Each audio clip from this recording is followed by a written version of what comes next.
hamba Tuhan itu tidak mendapatkan pujian dari orang-orang yang kita layani.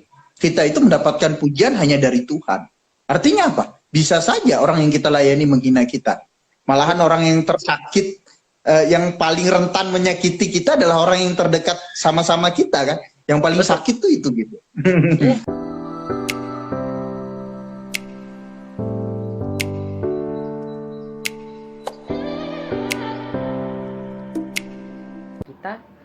Kita akan tentang the good communication yang pastinya akan menjadi suatu pembelajaran yang sangat berharga bagi kita semua.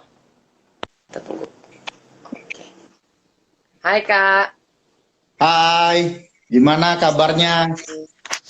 Suara saya bisa kedengaran jelas Kak? Sangat jelas Kak, mantap. Oke. Thank you Kak untuk kehadirannya dan untuk kebersediaannya, sebuah kehormatan dan kebahagiaan bisa kedatangan Kakak pada live Instagram malam hari ini. Sekali lagi terima kasih banyak Kak.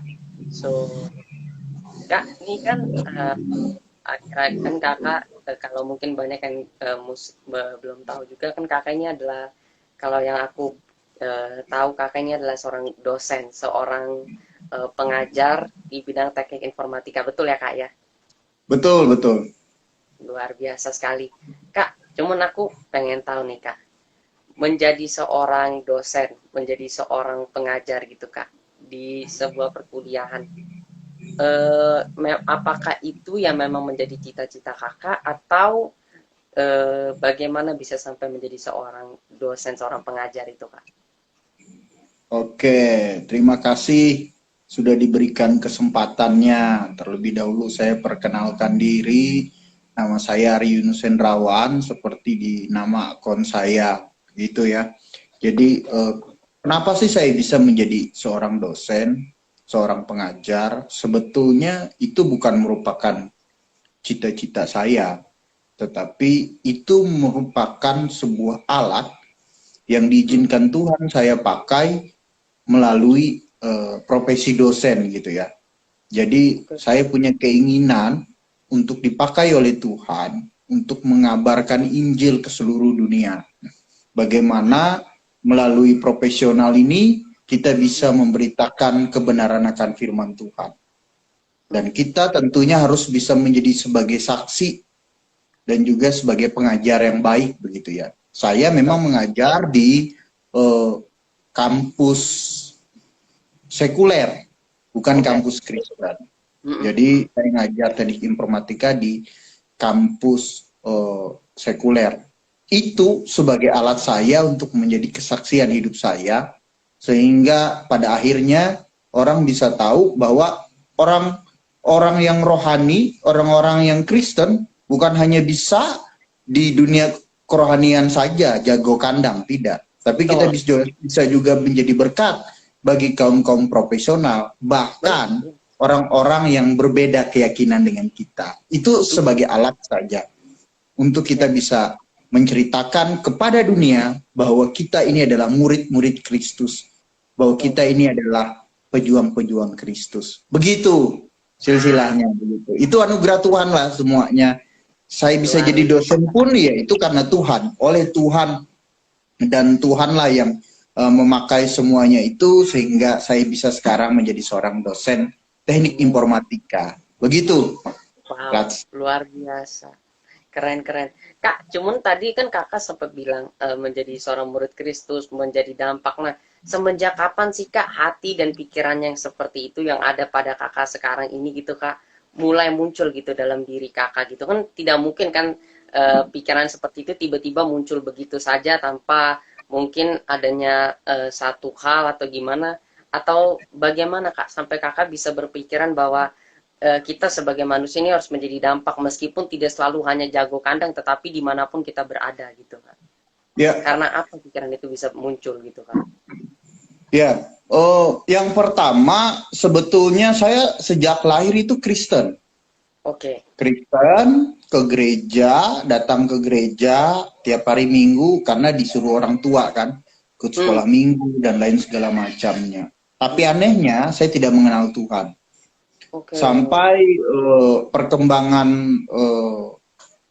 umur terus meningkat dan akhirnya saya juga ikut dengan pergaulan yang kurang baik, begitu kan, hidup di dalam dosa, jadi semua dosa itu sudah dilalui lah seperti itu ya.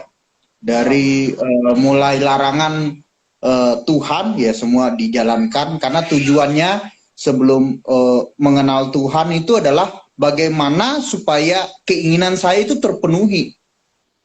Bagaimana supaya saya puas dengan hidup saya.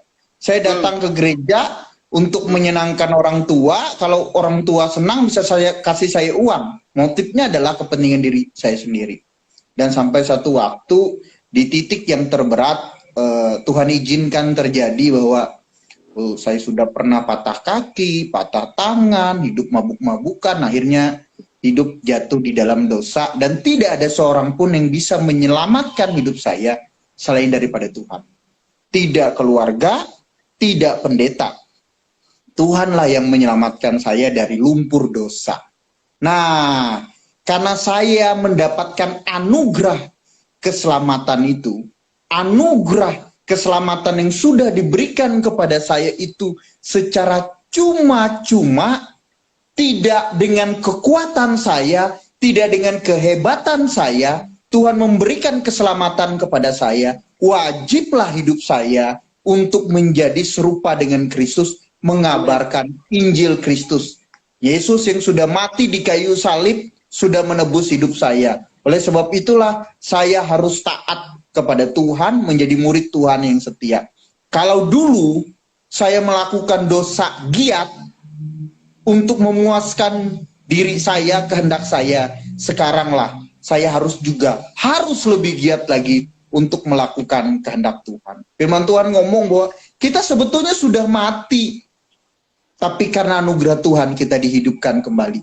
Kalaupun kita hidup pada saat ini, kita harus hidup untuk Tuhan dan untuk kemuliaan nama Tuhan. Itulah yang membuat saya memiliki keyakinan, apapun profesi kita, apapun bidang pelayanan kita, kita harus dapat menjadi saksi Kristus dimanapun kita. Entah kita mau menjadi seorang profesional, entah kita mau menjadi seorang tukang bangunan, entah kita menjadi seorang tukang cuci piring, kita harus bisa menjadi berkat. Tuhan tidak pernah melihat latar belakang pekerjaan kita. Tuhan melihat hati kita dan kita siap atau tidak dipakai oleh Tuhan. Dan saya bilang, ini aku Tuhan, pakailah aku Tuhan untuk kemuliaan nama-Mu. Begitu, Raf. Kenapa saya mau melayani Tuhan gitu? Karena saya sudah ditebus oleh Tuhan. Sesimpel itu, Tuhan sudah menebus saya dengan saya tidak berbuat apa-apa, sekaranglah saya ingin melakukan segala sesuatu. Tetapi saya juga berpikir, itu pun tidak cukup. Bahkan tidak ada artinya. Kalaupun saya bisa melayani sekarang, kalaupun saya bisa bekerja sekarang, kalaupun saya bisa hidup di dalam Tuhan pun sekarang, itu pun adalah anugerah Tuhan semata. Begitu. Jadi semuanya adalah anugerah. Hidup saya ini adalah anugerah. Saya sudah cerita tadi, saya sudah pernah kaki patah, tangan patah, hidup tidak benar, dan semuanya.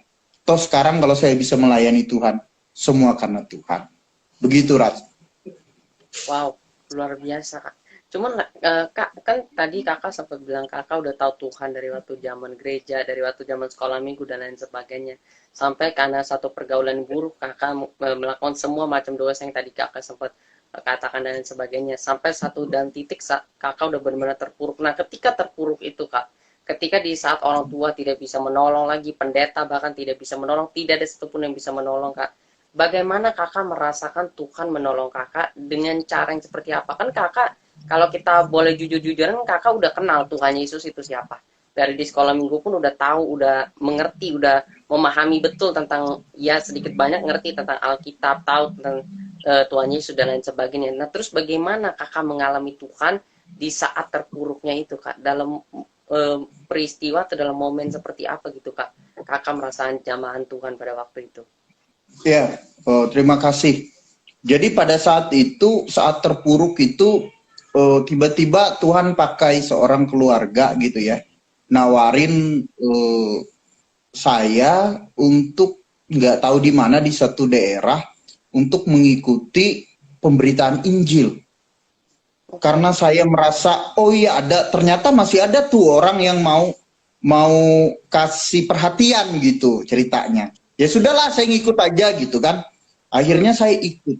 Nah, di dalam proses pelatihan itulah saya mendengar, merasakan bahwa mengerti tentang Tuhan, dijamah oleh Tuhan, bahwa Tuhan itu sudah menebus kita dari hukuman atas dosa.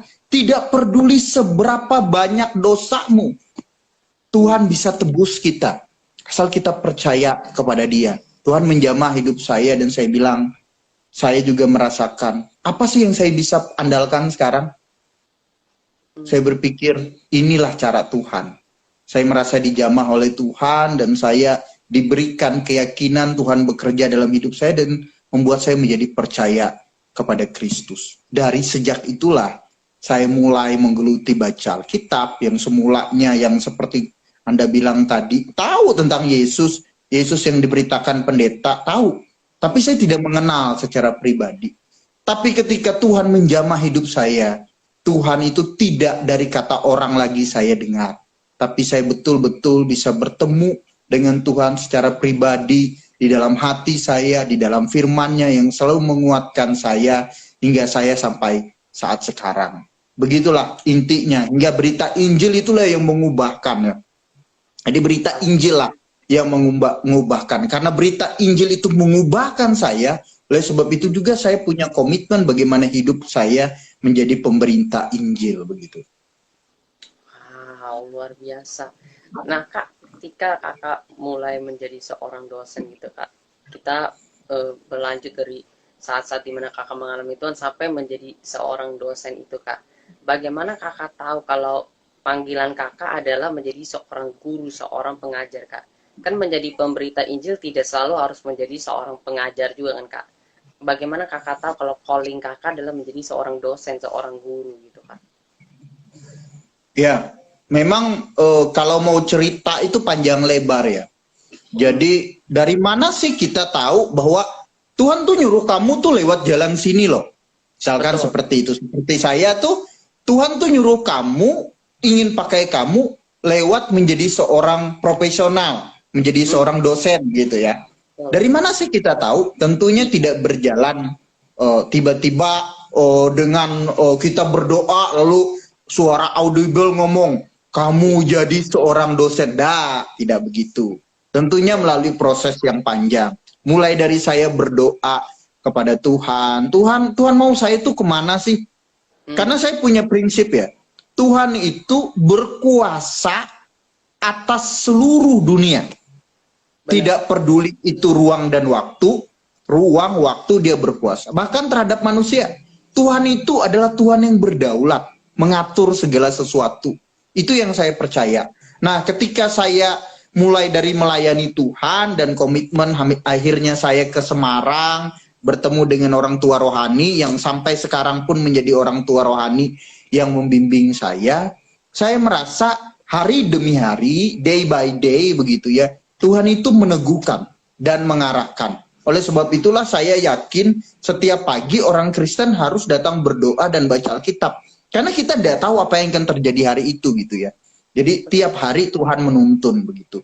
Nah dari tuntutan Tuhan itu kan tentunya pilihannya tidak hanya menjadi seorang dosen kan. Banyak pilihan lain begitu ya. Tapi saya melihat sama seperti Paulus melihat begitu ya. Ada jiwa-jiwa yang memang harus kita layani di sana. Ada orang-orang yang harus mendengarkan firman di sana. Melalui cara tepatnya apa? Melalui pengajaran. Nah, sedikit info ya. Kampus kami atau sekolah kami itu adalah sekolah sekuler. Tetapi anak-anak yang Kristen yang mau dibina, mau dibentuk, mau dididik, kita beri mereka beasiswa dan kita masukkan ke dalam asrama. Nah, ini yang menjadi poinnya ya. Di sanalah kita muridkan mereka. Karena memberitakan Injil tanpa memuridkan itu tidak ada artinya. Memberitakan Injil baik, tapi kalau tidak melakukan pemuritan akan menjadi sia-sia nanti. Oleh sebab itulah kami percaya bahwa melalui pemuritan inilah kita dapat merebut generasi ini. Jadi bukan hanya kita ngajarin mereka di dalam kelas waktu mereka ikut kuliah, tapi kita juga bimbing bina mereka. Jadi bukan hanya ngurusin soal knowledge ya, soal pengetahuan, no. Tapi juga ngurusin soal apa? Soal kehidupan mereka. Ada banyak anak Tuhan. Ada banyak anak Tuhan yang ingin kuliah. Ada banyak orang Kristen yang sekarang itu ingin kuliah. Tapi mereka banyak kendala. Ada yang terkendala dengan keuangan, ada yang terkendala dengan siapa mereka tinggal. Oleh sebab itulah, kesempatan inilah yang kami ambil begitu. Jadi orang tua rohani saya yang membimbing, orang tua rohani saya yang mengajar juga tiap hari. Karena setiap kita itu butuh yang namanya pembimbingan, butuh yang namanya mentor. Agar kita tidak melenceng. Dan saya percaya, Tuhan pasti menempatkan orang-orang tepat buat kita. Begitu. Betul. Jadi saya yakin betul. Kenapa saya yakin? Ketika saya melayani di situ, yang pertama, indikator yang pertama membuat saya semakin dekat dengan Tuhan. Bukan berarti tidak ada masalah ya. Jadi kalau kita mau ngecek nih, ini dari Tuhan atau tidak, bukan berarti oh di sini nggak ada masalah, di sini banyak masalah. Bukan itu indikator. Tetapi dari setiap proses yang kita alami membuat kita semakin dekat sama Tuhan, enggak? Itu indikatornya. Indikator yang kedua, ada dampak enggak? Ada buah enggak? Ketika kita melayani dengan tulus begitu ya, ada buah-buah itu enggak? Nah, kalau dari buah-buah itulah yang kita bisa melihat bagaimana supaya kita begitu yakin ya, itu adalah panggilan kita. Dan yang terakhir, dari setiap proses yang kita alami lebih dekat dengan Tuhan, menjadi berbuah. Dan yang ketiga nih paling penting, kita tuh menjadi serupa dengan Kristus enggak di dalam pelayanan itu. Begitu. Jadi ketika ketiga hal indikator ini yang saya miliki itu terpenuhi, saya yakin itu dari Tuhan. Meskipun Tuhan tidak secara audible ngomong gitu ya, tapi saya percaya rancangan dan rencana Tuhan. Begitu. Oh. Nah, Kak, kalau kita berbicara tentang berbuah gitu ya, kayak seperti yang tadi Kakak sempat bahas juga di salah satu poin Kakak tadi. Nah, seringkali kan berbuah itu dan buah-buah kan seringkali menjadi sebuah polemik juga di dalam kalangan kita sebagai orang-orang Kristen. Seringkali diartikan sebagai jumlah orang atau jumlah ini dan lain sebagainya gitu, Kak. Seringkali ingin sekali bisa dihitung atau bisa dilihat. Nah, apakah buah-buah yang kita hasilkan dalam pelayanan kita itu harus selalu kita lihat ketika kita sedang melayani pada saat itu juga, atau kapan kita bisa melihat atau mungkin kita dapat mengetahui bahwa buah itu memang benar ada gitu, Kak? Ya, kalau di dunia kampus seringkali kalau dalam proses pelayanannya tidak kelihatan buah sama sekali. Ini persis saya ya, nggak tahu hamba-hamba Tuhan yang lain ya, nggak ada tuh. Malahan bisa dari tahun pertama masuk sampai lulus tuh nggak kelihatan buah-buahnya. Oke. Tapi setelah lulus, dari mana kita bisa melihat buahnya? Apa yang kita ajarkan dulu? Firman Tuhan itu betul-betul ada gitu ya. Bahwa betul firman Tuhan ngomong bahwa firman Tuhan itu kalau sudah ditabur, Tuhan yang pakai kita menaburnya, tidak akan pernah kembali dengan sia-sia. Ketika mereka keluar dari kampus, mereka bisa menjadi pengkhotbah, mereka bisa menjadi berkat buat rekan sekerjanya. Itulah yang kita lihat buah-buah. Kita lihat contoh Musa, sampai akhir hidupnya, dia belum sampai ke tanah Kanaan. Abraham, apakah sesuai dengan janji Tuhan ketika dia mati? Enggak. Tidak, betul. Betul. Abraham pun tidak, Musa pun tidak. Iya. Tetapi kita percaya janji Tuhan itu ya dan amin. Kalau saya buahnya, mungkin Tuhan izinkan tidak pada saat kita melayani ya. 4 tahun anak-anak itu tidak diizinkan. Supaya apa? Supaya kita sebagai hamba Tuhan tuh jangan menjadi sombong.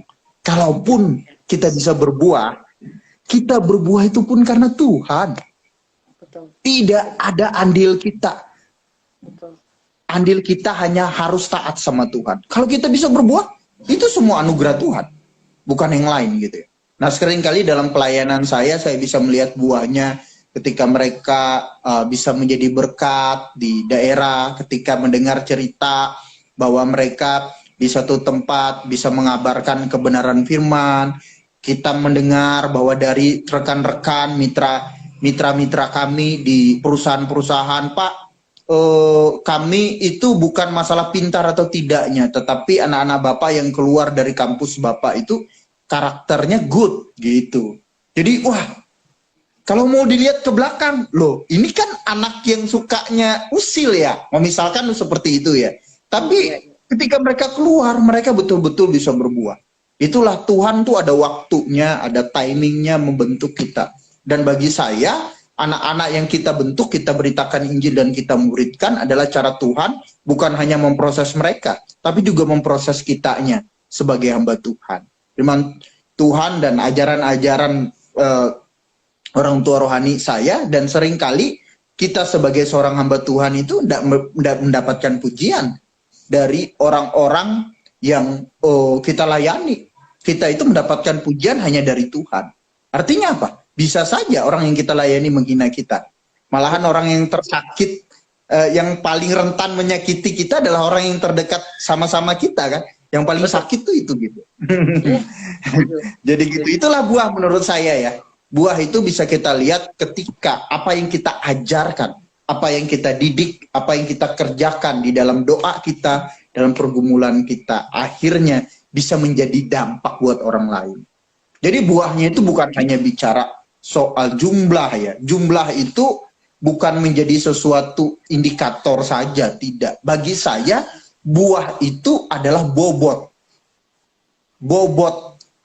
Kalau kita baca di dalam Alkitab, ada yang memberi satu peser yang bunyi kling begitu, ada yang memberi banyak begitu. Mana yang lebih besar kata Tuhan? Yang lebih besar si janda ini, karena dia memberikan seluruh kehidupannya. Jadi kalau bagi saya buah itu bukan hanya bicara soal jumlah, tetapi bobotnya gitu. Dan kapan itu? Kapan bisa berbuah? Kita tidak tahu. Kapan waktu Tuhan? Supaya kita tidak boleh sombong sebagai hamba Tuhan. Kalaupun itu bisa mereka berbuah, orang-orang kita layani itu berbuah, itu pun karena anugerah Tuhan. Tanpa kekuatan kita, semua karena anugerah Tuhan. Itu kalau versi saya ya, dari pengalaman saya yang saya miliki. Saya nggak tahu kalau pengalaman-pengalaman hamba-hamba Tuhan yang lain begitu. Wow. Nah Kak, tetapi dalam proses pembuatan atau pengajaran itu Kak, yang kita sebut untuk membuahkan mereka menghasilkan buah-buah itu Kak, kan seringkali ada kadang-kadang saat-saat dimana kayak udah dikasih tahu tapi masih tidak ada tanda-tanda perubahan. Pernah nggak sih Kak ada momen-momen dimana kayak Kak Ari ini kayak udah mau menyerah aja gitu, karena kayak udah dikasih tahu, udah berusaha semaksimal mungkin tapi tidak melihat perubahan dalam diri murid-murid atau dalam diri anak-anak tersebut gitu Kak? Ya itu sering ya. Hampir di setiap angkatan dari sisi pelayanan, kadang-kadang kita yang sudah merasa berusaha tadi ya, berusaha habis-habisan. Bukan hanya habis soal waktu ya, soal pikiran, soal hati, soal dana juga, karena ngurusin anak muda kan. Kita tumpahkan semua di situ, tapi sepertinya tidak ada progres. Disitulah kadang-kadang saya ditegur oleh Tuhan gitu ya. Ditegur oleh Tuhan pada itulah bahwa kita tuh merasa kita sudah berbuat, padahal kita tidak ada berbuat apa-apa begitu. Nah, manakala kita merasa kita sudah berbuat di dalam pelayanan Tuhan, maka kita tidak akan melihat buahnya. Karena pun kalau kita berbuah, itu semua pekerjaan Tuhan. Nah, itu pengalaman saya. Dan hampir banyak dalam satu fase gitu ya, kita merasa lonely, sendiri, berjuang, bisa. Merasa sendiri itu paling berbahaya dalam pelayanan. Kalau seorang sudah merasa sendiri berjuang, berbahaya. Berbahayanya kenapa? Dia menganggap semua pekerjaan itu pekerjaan dia. Padahal dia tidak tahu. Ada sosok yang tidak pernah meninggalkan dia. Siapa itu? Sang pemilik proyek. Yaitu Tuhan Yesus itu sendiri. Nah, kalau dia merasa sudah sendiri, wah itu paling berbahaya itu. Pelayanan paling berbahaya itu kalau dia sudah merasa sendiri. Berarti dia merasa itu punya Tuhan. Jadi seringkali saya menjadi lemah, betul-betul lemah. Pada titik lemah, aduh, malaslah ngapain pelayanan begini, habis-habisan. Kadang-kadang saya mencucurkan air mata gitu. Waduh, susah lah. Kita sudah tegur, kita sudah ingatkan, tapi masih berbuat begitu. Tapi di titik itulah Tuhan mengingatkan. Tuhan itu bukan hanya mengingatkan loh, tapi Tuhan juga memberikan kekuatan. Ayo, bangkit. Never give up, never give up. Itu yang saya rasakan gitu. Wow, luar biasa, keren-keren. Mantap. Kak, nih kalau kita bahas nih Kak tentang komunikasi di dalam pelayanan nih Kak.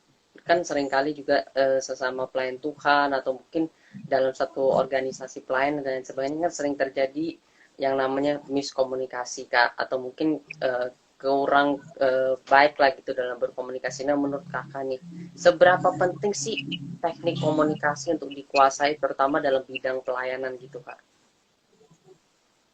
Ya, itu sangat penting ya. Karena komunikasi itu bisa merusak pelayanan. Kalau komunikasinya buruk. Kalau kita ingat bagaimana murid Yohanes tuh tanya sama Tuhan Yesus tuh, betulkah engkau yang sebagai Mesias yang ditunggu-tunggu itu? Yesus jawab apa? Orang buta melihat, mujizat terjadi. Betul. Kasih tahu tuh sama Yohanes. Kenapa? Ini komunikasi nih. Salah sangka. Nah ini bisa menjadi masalah. Ingat waktu Barnabas dan Paulus berpisah gara-gara apa? Perbedaan prinsip. Komunikasinya tidak baik. Nah ini komunikasi menjadi satu hal yang penting di dalam pelayanan. Oleh sebab itu Tuhan Yesus tuh ngomong, apa sih yang didoakan Tuhan Yesus? Supaya kita para murid-murid ini menjadi satu. Apa sih satu? Satu pandangan, satu arah, satu pemikiran. Yang paling dijaga membangun itu komunikasi. Jadi komunikasi itu very very important ya. Tidak ada kata lain. Nah, di dalam komunikasi inilah harus diketahui bagaimanakah kita supaya memiliki komunikasi yang baik. Ini itu pertanyaannya. Yang pertama ya, kita harus punya kerendahan hati. Ini paling bahaya ya, kalau sesama pelayan Tuhan sudah merasa, apalagi sudah master, sudah PhD, sudah apa gitu ya, paling sulit meruguhkan ego gitu ya. Nah ini yang menjadi pemenang adalah orang yang mau menurunkan egonya. Bagaimana dia memiliki kerendahan hati, sama seperti Yesus. Makanya Tuhan Yesus itu dia membasuh kaki murid-muridnya, dia ngomong setelah dia basuh kaki murid-muridnya. Sama seperti aku melakukan kepadamu, demikian juga kamu harus melakukan kepada yang lain. Harus ada kerendahan hati. Kunci utama komunikasi itu adalah kerendahan hati sebetulnya. Kalau kita merasa kita yang paling tinggi, kita yang paling hebat, disitulah kejatuhan sebetulnya. Ngapain saya ngomong ke dia, dia sudah berbuat A, B, C, D, dan F gitu. Jadi tidak perlu saya lagi komunikasi. Nah ini sudah tanda-tanda kejatuhan.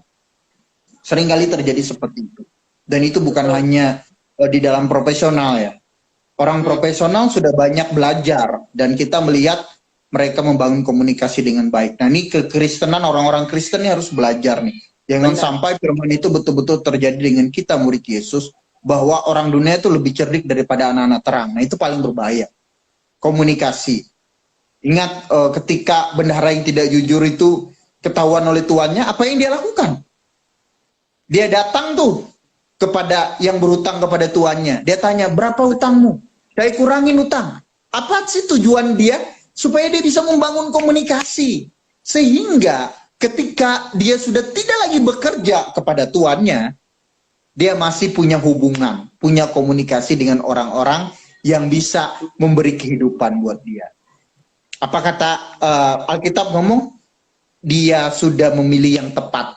Dia cerdik. Dia luar biasa.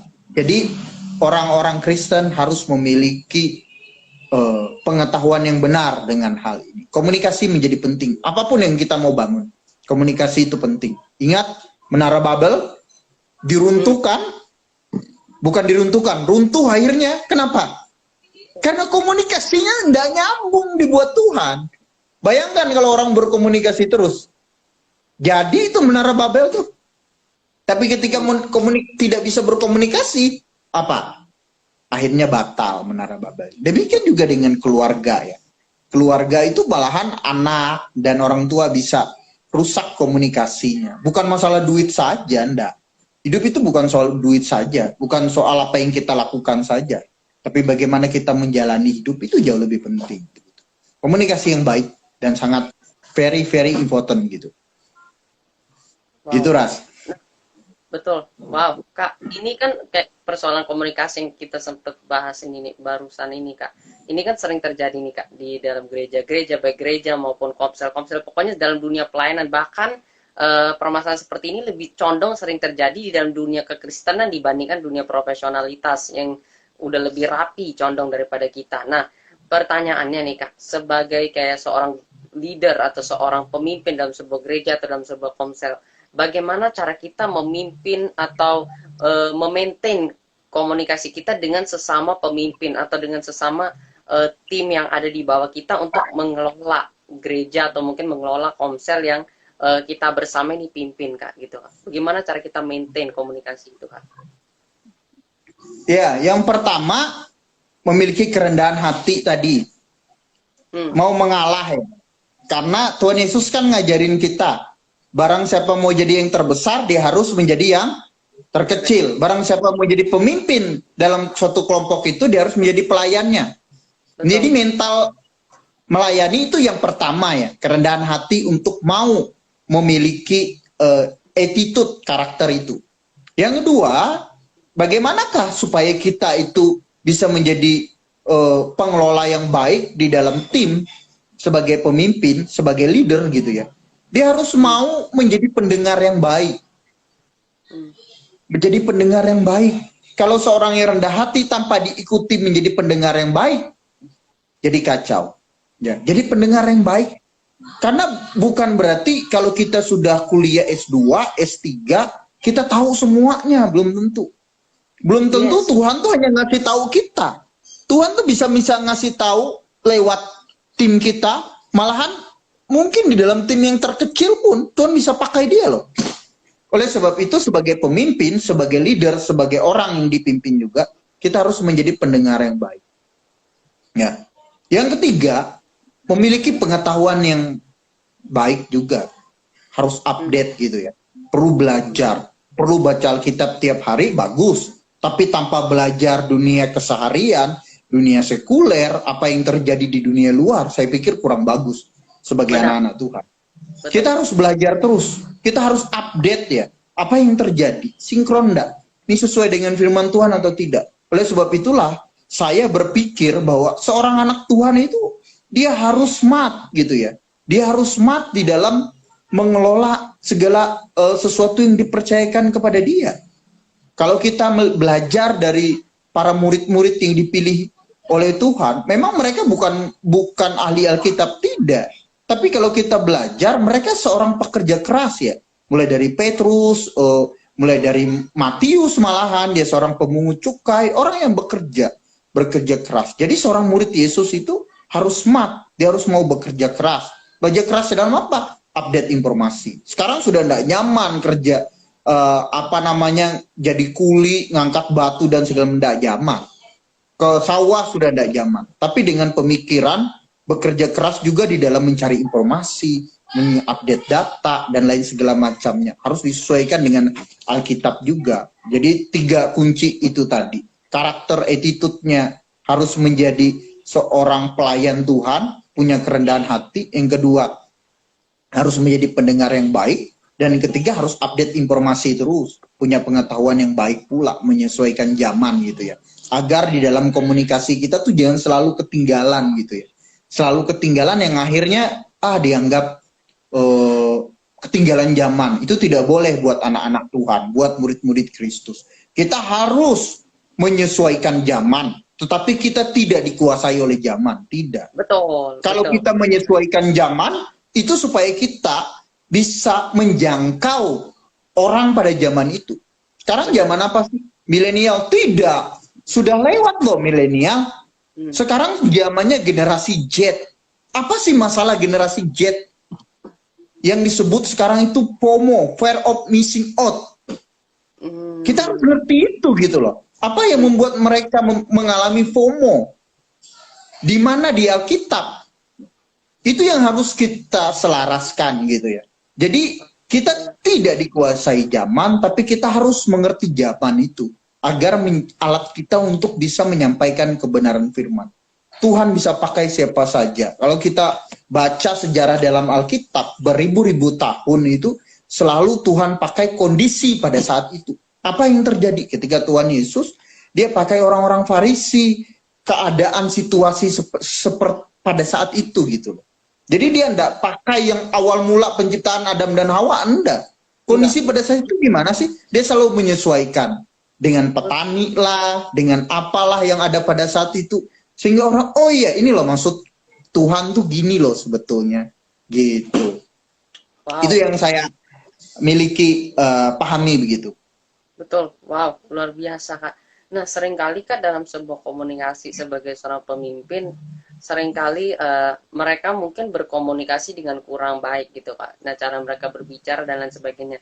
Mungkinkah cara orang berkomunikasi dipengaruhi oleh latar belakang kehidupan dia atau histori kehidupan dia seperti apa yang dia pernah alami dahulu kala, kemudian ketika dia sudah dewasa dan dia menjadi seorang pemimpin, baik itu di gereja, cara dia berperilaku atau cara dia berkomunikasi pun menjadi seperti pelampiasan daripada apa yang dia pernah alami pada dahulu ketika dia masih masa kecilnya Kak. Apakah hal seperti itu mungkin terjadi Kak? Oh sangat mungkin ya. Kalau kita belajar ilmu psikologi, masa lalu itu sangat mempengaruhi ya. Sangat-sangat mempengaruhi kita dalam berkomunikasi. Saya ini kan asli Kalimantan, orang Dayak. Oke. Saya pelayanan di di Jawa Tengah gitu ya. Dengan kultur dan budaya yang betul-betul jauh ya. Orang Dayak, gaya saya juga gaya yang sembarangan. Disitulah saya belajar ya. Kultur saya, orang tua saya kalau ngomong keras, itu bukan dilihat dari tendensi suara, tidak. Tapi apa isinya itu jauh lebih penting gitu ya. Nah, kalau di Jawa, kalau sudah suara keras, sudah dianggap nggak sesuai kultur gitu ya. Kalau di Kalimantan, apa sih isinya? Bisa saja dia keras, dia memuji gitu ya. Tapi di Jawa nggak bisa, kamu keras sedikit, jangan sampai itu bisa membuat orang tersinggung gitu ya. Nah, saya betul-betul belajar. Nah, adat dan budaya, saya mau ngomong itu mempengaruhi. Itu yang pertama. Di mana kamu tinggal sebelumnya itu sangat-sangat mempengaruhi komunikasi kita. Dan saya punya pengalaman di awal-awal saya ada di sana. Saya sering miss dengan rekan-rekan tim gitu ya. Karena kenapa? Saya berupaya membawa gaya hidup saya yang lama kepada situasi yang baru, nggak bisa. Jadi yang disesuaikan apa? Ya gaya Kristus. Kalau kita sudah dibaharui oleh Kristus, pasti kita mau berubah kan? Mau berubah setiap waktu kan? Bagaimana cara Kristus? Ya, itu yang pertama, adat dan budaya. Yang kedua, masa lalu. Masa lalu ini saya banyak melayani rekan-rekan, gimana ya? Banyak yang trauma. Trauma dipakai oleh iblis ya. Apalagi kalau dia memiliki keluarga yang broken home ya. Dimana misalkan dia punya kekecewaan dengan orang tua gitu ya. Dengan papa. Jadi kadang-kadang kita ngajarin anak-anak gitu ya. Sangat mengganggu sekali itu. Susah dia percaya. Karena dia melihat gambaran bapaknya misalkan. Dia anggap bapaknya itu jahat. Kalau dia punya stigma bapaknya jahat, dia ketemu cowok, laki-laki, atau kita yang menjadi bapaknya ngajarin dia. Dia ingin menggambarkan hal itu. Nah itu hanya bisa lepas ketika dia diubah oleh Kristus. Nggak mungkin bisa. Itu yang sangat penting. Jadi pengalaman masa lalu itu sangat penting ya. Pengalaman masa lalu, bagaimana keluarganya membentuk dia, itu sangat penting. Makanya pembinaan yang terpenting itu adalah di keluarga. Tuhan tidak ingin kita tuh ngomong banyak di luar sana, keluarga kita sendiri aja kita ribut kok. Tidak mungkin. Tuhan selalu ngomong keluarga. Makanya yang dipulihkan itu harus keluarga terlebih dahulu. Nggak usah kita mau dipakai Tuhan menjangkau yang lain. Keluarga kita harus kita pulihkan terlebih dahulu. Nah karena inilah membentuk anak-anak kita gitu ya. Jadi bukan hanya mengganggu, betul-betul mengganggu. Bayangkan orang bisa menjadi pendiam, tidak mau ngomong. Itu ada masa lalunya yang merusak gitu. Gitu Ras. Oke. Nah, seringkali juga seorang pemimpin nih Kak, baik di gereja Hmm. maupun dalam dunia pelayanan gitu Kak, mungkin dia ingin menyampaikan sesuatu, mungkin tujuannya baik Kak, motifnya baik gitu Kak, tapi cara dia menyampaikan itu seringkali lebih condong kepada kayak mungkin perkataannya kayak kasar gitu Kak, kurang baik atau ya kalau mungkin bisa dikatakan kayak ketus gitu Kak. Apa-apa tuh selalu Betul. kasar, nggak pernah berkata sesuatu dengan baik atau dengan lembut gitu Kak. Nah, kalau seperti itu apa kira-kira kamu menurut Kakak yang bermasalah gitu dari orang seperti itu? Apakah dia kurang mengerti tentang teknik komunikasi ataukah memang secara psikolog atau apa gitu Kak kira-kira kalau menurut apa yang Kakak pelajari kayak gitu? Ya, eh, ini pengalaman pribadi lagi-lagi ya. Pengalaman pribadi yang dievaluasi itu betul-betul membuat pelajaran buat saya ya. Karena kalau Hmm, pengalaman pribadi tidak pernah dievaluasi ya tidak ada artinya juga gitu ya. nah, betul. Jadi berdasarkan evaluasi saya, dulu tuh saya pertama-tama di Pulau Jawa gitu ya, di Semarang khususnya, sering ditegur oleh orang tua rohani saya. Ditegur, Hmm, diingatkan. Mungkin hmm, motivasi kamu baik, hmm, ya kan? Motifnya hmm, sudah baik nih. hmm. Yang kamu inginkan tuh baik, tapi caranya ndak baik nih. Nah, ya itu. Ndak mengerti timing, momen kapan kita harus menyampaikan poin A, kapan kita harus diam. Nah, oleh sebab itulah, seperti yang saya bilang tadi, kita harus pandai-pandai belajar untuk menjadi pendengar yang baik dulu. Hmm, Firman Tuhan selalu ngomong itu, kita harus menjadi seorang pendengar yang baik. hmm, Jadi jangan dulu berkata-kata sebelum kita paham lah, intinya begitu. hmm, Apalagi saya selalu ngajarin mahasiswa karena saya juga dosen mata kuliah kecakapan antar personal gitu ya. hmm, Kecakapan antar personal itu bisa menjadi orang yang cakap antar personalnya manakala dia menjadi pendengar yang baik begitu. Bukan hanya pendengar, akhirnya dia menjadi pelaku yang baik gitu. Karena dia mendengar. Karena ini dasar dari segala sesuatu. Nah, apa yang menjadi masalah sebetulnya? Caranya ini. Yang hmm, pertama, mungkin karena latar belakang yang seperti yang saya bilang tadi. Yang kedua, ya mungkin karena tidak mau terus berlatih ya. Ngeyel gitu ya. Tidak oke. mau mengevaluasi diri. Tetapi orang yang sudah di dalam Kristus, dia harus evaluasi diri. Saya itu dulu tuh orang yang paling banyak ditegur, orang yang paling banyak diingatkan. Tetapi ketika saya diingatkan, karena saya sudah di dalam Kristus gitu ya. Jadi ya saya anggap, kenapa dia mengingatkan saya? Oh, motifnya baik, ya sudah saya terima. Saya terus memperbaiki diri. Ada orang yang diingatkan yang sama-sama dengan saya tersinggung. Hmm, Nah, itu beda.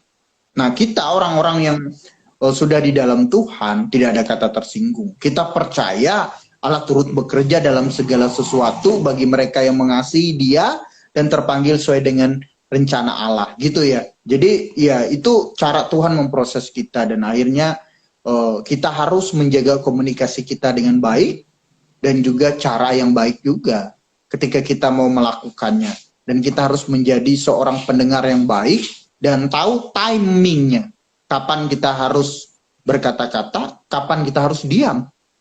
Mungkin diam itu baik, gitu ya. Tapi kalau hanya diam terus juga tidak baik juga. Kita harus ngerti kapan waktu kita. Oleh sebab itulah kita harus minta tiap hari tuntunan Roh Kudus untuk menuntun kita. Kapan kita berkata-kata, kapan Tuhan menginginkan kita untuk bertindak. Seperti itu, Ran.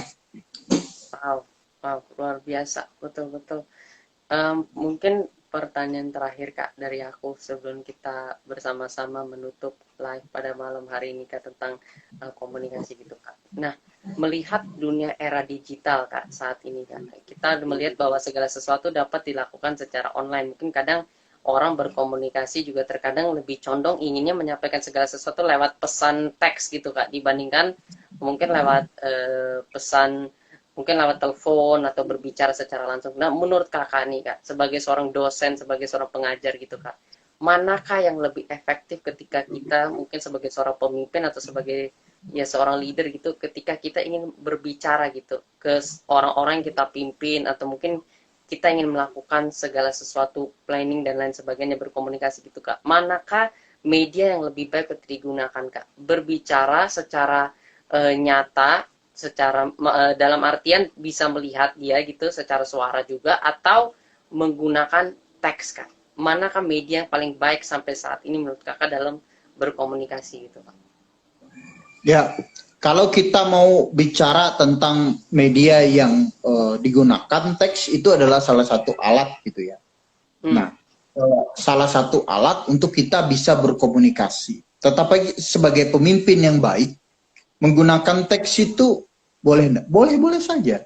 Tetapi manakala pesan yang kita sampaikan itu harus tepat dan kita harus memastikan bahwa jangan sampai ada salah persepsi, maka menggunakan by telepon, by conference itu jauh lebih baik keefektifannya dibandingkan dengan teks sebetulnya.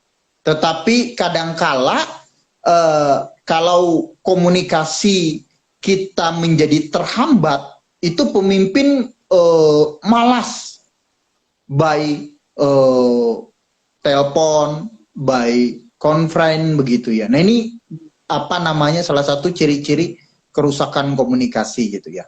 Nah ini yang perlu diperbaiki gitu ya. Tapi memang kalau seorang pemimpin yang sudah level tinggi gitu ya, dia sudah tidak mau lagi berkomunikasi orang yang paling bawah, memang tidak bisa. Tapi minimal kita dengan pemimpin yang di bawah kita itu harus intens berkomunikasi by telepon gitu ya. Itu yang saya pahami bahwa memang alat komunikasi itu banyak ya. Malahan sekarang tuh alat komunikasi itu bukan hanya message ya. Jadi ada banyak cara orang dan akhirnya ini prediksi saya nantinya itu menggunakan komunikasi by media sosial. Benar. Media sosial ini akan dibuat menjadi salah satu alat komunikasi dan sah nanti pada akhirnya gitu ya. Jadi sindiran dan segala macam sekarang sudah mulai itu dengan sosial media ya. Gitu itu salah satu penggunaan komunikasi juga sebetulnya. Tapi itu bukan komunikasi yang baik yang diterapkan di dalam kehidupan kita. Yang paling baik adalah komunikasi langsung seperti kita seperti ini. Anda ngerti mimik muka saya gitu ya. Anda ngerti tahu saya sedang bersuka cita dibandingkan dengan telepon. Telepon Anda hanya mendengar suara saya. Bisa miss juga ini. Apalagi dengan teks gitu ya. Teks derajatnya itu nomor 3. Yang pertama tatap muka, yang kedua. Karena kalau tatap muka seperti ini Anda lihat gestur saya gitu ya. Dengan by suara, telepon, teks. Dan yang ketiga, yang terakhir, yang keempat itu dengan sindiran-sindiran komunikasi di media sosial. Nanti itu kan semakin meningkat ya. Kalau saya tidak suka sama Anda, saya bikin status di story saya supaya Anda ngerti bahwa saya itu tidak suka. Itu sudah komunikasi buruk sekali itu kalau sudah begitu gitu. Oke. Gitu. Wah, luar biasa nih. Hari ini kita semua belajar banyak nih Kak. Atas nama semua yang nonton dan diri aku pribadi, aku benar-benar mengucap banyak terima kasih Kak buat semua sharing pelajarannya, komunikasinya sangat-sangat memberkati. Aku yakin teman-teman semua juga yang hadir juga pasti belajar banyak hari ini. Mungkin sedikit saja merangkum pembicaraan kita dari awal sebelum kita bersama-sama berdoa juga menutup live ini dan memberkati juga Kak Ari Yunus juga dalam doa. Sebelum itu aku hanya sedikit merangkum saja pembicaraan kita ya teman-teman semua. Jadi untuk teman-teman semua yang tadi sudah nonton dari awal ataupun yang berjoin di pertengahan, hanya 3 hal saja sih teman-teman yang aku ingin sampaikan sebagai rangkuman pada malam hari ini. Yang pertama adalah kita dapat mengetahui calling kita dari Tuhan itu tidak selalu dalam bentuk audible, tidak selalu dalam secara langsung, tetapi seiring berjalannya waktu kehidupan kita, Tuhan sendiri akan menuntun kita kepada callingnya dalam kehidupan setiap kita. Tuhan sendiri akan memimpin kita kepada panggilan Dia, rencananya, rancangannya, bagi kehidupan setiap kita. Jadi tidak selalu harus sekarang kita mengetahui segalanya, tidak, tetapi semua berjalan sesuai waktunya Tuhan. Dan mau tidak mau, yang harus kita lakukan hanyalah mengikuti Tuhan dan mengizinkan Tuhan sendiri yang menunjukkan callingnya bagi kehidupan setiap kita pada waktunya Dia sendiri. Dan yang kedua adalah kita harus selalu menyadari bahwa buah yang kita tabur, benih yang kita tabur agar menghasilkan buah dalam pelayanan kita, dalam apapun yang kita lakukan, tidak selalu harus terlihat sekarang. Itu pasti akan terlihat ketika Tuhan mengizinkan kita untuk melihatnya. Jadi tidak selalu harus semuanya dihitung juga dengan jumlah, tetapi biarkanlah Tuhan sendiri yang menumbuhkan buah-buah itu dan memperlihatkan kepada kita buah-buah itu pada waktunya dia juga, bukan waktunya kita. Dan yang ketiga adalah kita sebagai anak-anak Tuhan sangat penting bagi kita untuk memahami teknik berkomunikasi yang baik, entah itu kepada pemimpin kita atau mungkin kita kepada orang-orang yang kita pimpin atau mungkin kepada sesama pemimpin. Sangat baik untuk kita menjaga kerendahan hati kita dan menghargai. Jangan pernah menjadi berpikir dan menganggap bahwa kita hebat, karena seperti yang kata-kata Indonesia pernah berkata juga, di atas langit masih ada langit. Jadi di atas kita masih ada lagi orang-orang yang lebih hebat lagi. Jadi selalu belajar untuk rendah hati, saling mendengarkan, saling menghargai, dan jangan pernah merasa bahwa engkau yang paling hebat. Mari teman-teman semua, kita menyatukan hati kita berdoa sekaligus menutup live ini, dan kita berdoa juga bagi Kak Ari yang sudah memberkati kita pada malam hari ini. Mari kita bersatu dalam doa. Tuhan Bapa kami yang baik, Tuhan Yesus, kami bersyukur Tuhan untuk live Instagram pada malam hari ini, Tuhan Yesus. Kami bersyukur Tuhan untuk hamba-Mu Tuhan, Kak Ari Yunus Hendrawan Tuhan, yang telah menjadi berkat bagi kami pada live malam hari ini Tuhan. Kami berdoa kiranya Engkau senantiasa mengurapi hamba-Mu ini Tuhan, dengan pengurapan yang baru Tuhan, dengan hikmat yang baru Tuhan, dengan marifat yang baru Tuhan. Biarlah melalui pelayanannya Tuhan sebagai seorang dosen Tuhan, nama-Mu dipermuliakan Tuhan. Biarlah dia senantiasa Tuhan menghasilkan Tuhan buah-buah anak-anak rohani yang bertumbuh Tuhan, anak-anak rohani yang menjadi berkat dimanapun sektor mereka berada Tuhan, entahkah itu di dunia kerja, entahkah itu di dunia gereja, dimanapun Tuhan. Biarlah melalui pengajaran-pengajarannya, melalui waktu, tenaga, dan semua yang dicurahkan Tuhan, itu menghasilkan sebuah kebaikan Tuhan Yesus, menghasilkan anak-anak Tuhan yang menggambarkan Tuhan dalam kehidupan mereka Tuhan Yesus, dan melalui kehidupan Kak Ari Tuhan, biarlah nama-Mu semakin dipermuliakan lebih lagi Tuhan. Kau berkati keluarganya, Kau berkati pekerjaannya, Kau berkati setiap pelayanannya Tuhan Yesus. Tuhan, kami juga berdoa untuk setiap anak-anak-Mu yang hadir Tuhan. Biarlah hari ini Tuhan Yesus, apapun yang telah kami pelajari termeterai dalam hati dan pikiran kami, dapat kami hidupi, dapat kami jalankan dengan baik Tuhan Yesus. Dan biarlah Tuhan, Engkau memberikan kami semua kesehatan yang terbaik dan hikmat yang senantiasa baru setiap harinya Tuhan. Terima kasih Bapa, hanya dalam nama-Mu kami menyerahkan kehidupan kami, pekerjaan kami, keluarga kami, dan semua yang kami lakukan Tuhan. Dalam nama Yesus Kristus Tuhan, kami sudah berdoa dan kami mengucap syukur. Amin. Terima kasih banyak Kak Ari untuk waktunya. Terima kasih. Tuhan Yesus memberkati. Tuhan berkati ya. Berkati Kak. Terima kasih teman-teman semua. Kami undur diri. Terima kasih. Stay safe, stay healthy. Selamat malam. God bless you all. Bye bye. Ya, Tuhan berkati.